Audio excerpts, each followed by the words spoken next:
All right, Ryan, what's going on out there this week? A bit breezy and stormy eventually in the Albuquerque metro. So east gap winds, the east Canyon wind gusting around 37 miles per hour in Albuquerque. That's bringing in more low-level moisture. Also a bit breezy in the northeast heights with a 22 mile per hour wind gust. So near 40 mile per hour wind gusts there in Albuquerque. At the Sunport, no wind gusts in Moriarty. That easterly flow bringing in more low-level moisture. You can see the camera shaking a little bit from our KRQE rooftop camera. Looking a little bit hazy out there in the Sandias. More on that just a bit on why that is. Of course, it's still dark out there, so we'll have a better view on why that is as the sun gets closer and closer to rising. 72 degrees at the Sunport. Again, that wind gusting near 40 miles per hour and easterly winds sustained at 23 miles per hour. 43% humidity, but we will be even more humid in the next few mornings. A little bit gusty there in Hobbs, a 21 mile per hour wind gust, and places like Grants, a 17 mile per hour wind gust. And those easterly winds, thankfully, steering whatever smoke is left over at the surface away from Gallup because of the Oak Ridge wildfire in Arizona in the Navajo region. High concentrations of smoke moving away into Arizona, but still very hazy skies from that wildfire smoke steering to the northeast this past weekend. It's over the Albuquerque metro, then we'll steer back toward eventually the southwest near Gallup, though, and Camado later this afternoon and evening. Beautiful sunsets, but also we do have to watch out for slightly poor air quality. Not as bad compared to the rest of New Mexico later today. Leftover showers dissipating very rapidly in southeast New Mexico as well as in the northern mountains. Thicker clouds and low-level moisture present out east. Your air temperature in Tucumcari 65 degrees, 71 Roswell and Carlsbad, 55 right now at the Sierra Blanca Airport in Ruidoso. Flash flooding is expected later today. 56 in Las Vegas, 64 in Taos. Flash flooding is also expected in parts of the northeastern highlands. And 67 in Farmington right now, 72 in Socorro. Very mild there in places like Santa Fe at around 67 degrees right now. Reaching the upper 80s, low 90s in Albuquerque, partly sunny and a good chance of storms later on.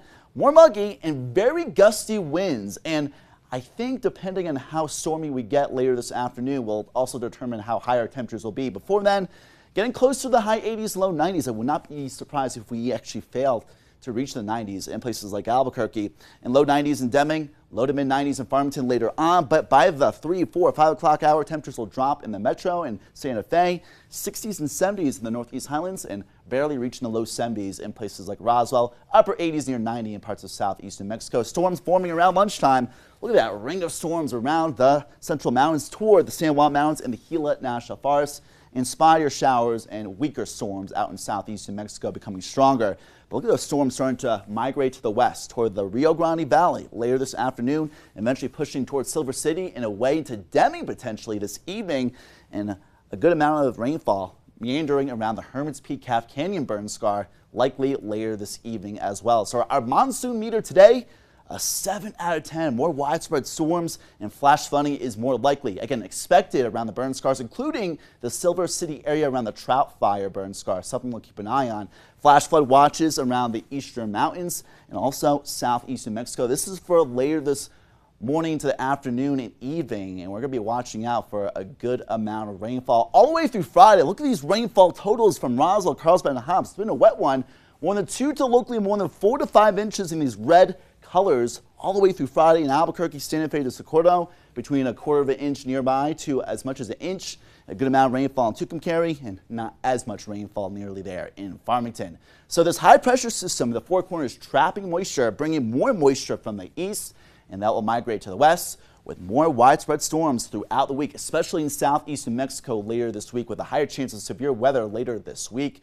And then for the 4th of July on Friday, fewer storms for your 4th of July weekend. So it will be a wet one, but then for your 4th of July weekend, even Durango looking hotter and drier. 80s in the short term, maybe reaching the low 90s today because it'll still be mostly dry for most of the day, but that more humid air mass moving into Alamosa, you may not even reach 80. Gallup, Grants, and Farmington, hazy skies, slightly poor air quality from the wildfires, but thunderstorms will be more likely later this week. Camado as well, watch out for hazy skies and also patchy poor air quality. Silver City, Deming, we're watching out for thunderstorms, especially around the Trout Fire burn scar. Again, I think we're expecting some flooding throughout the week. Cloudcroft, Ruidoso in the 70s, Artesia and Hobbs in the 80s, maybe close to 90 just south of Carlsbad. We are going to be seeing more storms throughout the week, especially around Las Vegas and more. Temperatures only reaching the high 60s and 70s in the higher elevations near Capitoline, Santa Rosa, getting closer to the low to mid 80s. A bit of a stormy one in the northern mountains, including Santa Fe. Watch out for ponding on roadways, turn around, don't drown, especially in the low-lying areas. Moriarty, Tijedas, Cedar Crest, East Gap winds moving through Tijedas into the Sunport from Rio Rancho Berlin, including Albuquerque. A good chance of storms later on today throughout the week.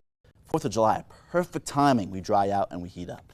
We love to see that we are going to be able to celebrate our Independence Day with beautiful weather. Yes, seasonable weather and temperatures in the 90s. No complaints there. All right. Thanks, Ryan.